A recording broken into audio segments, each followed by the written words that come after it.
Hello everyone, I'm Pamela. Let's talk Sabah. So, what has been going on in Sabah and the island of Borneo lately? Recently, Borneo was thrust back into the limelight, all thanks to Indonesia. Yes, President Jokowi had on the 26th of August 2019 announced that he will be moving Jakarta, yes, the center of administration, the Indonesia capital, from the island of Java to the island of Borneo, ending years of speculation since the idea was sparked back in 2017. It is earmarked to be in East Kalimantan. The whereabouts exactly, we don't yet know, but hey, no matter, right? Cause we will be neighbors. There is a flurry of talk amongst neighbors, Sabah, Sarawak, and Brunei about how the Indonesia administrative capital's move to the neighborhood will change the economic, security, political, and social dynamics of Borneo.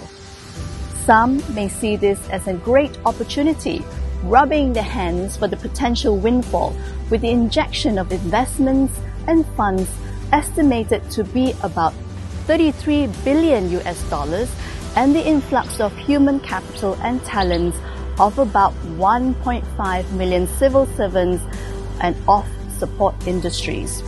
The infrastructure development, both hardware and software, of the primitive Kalimantan will be at a swift and quantum pace so as to give birth to a city worthy to be the new Jakarta.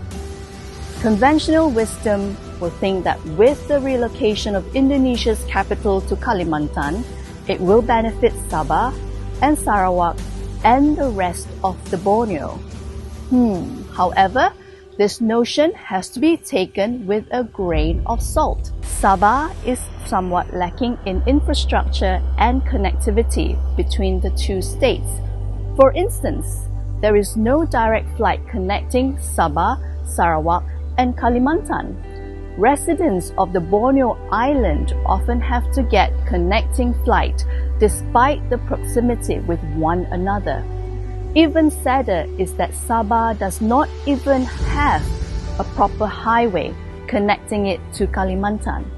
Case in point, the last stretch of 35 kilometers of road from the border town Serudong Tawau to Simangaris, North Kalimantan, is still earth road. Yes, I repeat, still earth road. Put bluntly, we are actually so near and yet so far. So how can we truly benefit from the relocation of Indonesia's capital? Sabah really needs to play lead, or at best, supporting role, and develop in tandem with or even ahead that of Kalimantan in order to not become insignificant. If we do not pull our socks up, this new Jakarta will dominate the island of Borneo socially, economically, and politically, and our present lead in palm oil tourism will be short-lived. Development in Kalimantan would require tons of manpower, thus creating job opportunities. And with its close proximity, this push-pull effect of what a friend would describe as a vortex sucking all our talents, skilled, unskilled, local and foreign, from Sabah to Kalimantan in search of a better life in this new land. With this labor, talent and brain drain, this would mean that there will be a labor shortage, and at the same time, Sabah will face an aging population if there are no mechanisms in place to stunt this outflow of workers. More broadly, it will also implicate the productivity and the diversification of services for the local Sabahans. In all, the relocation of Indonesia capital does not truly guarantee the development of its neighboring states, especially Sabah.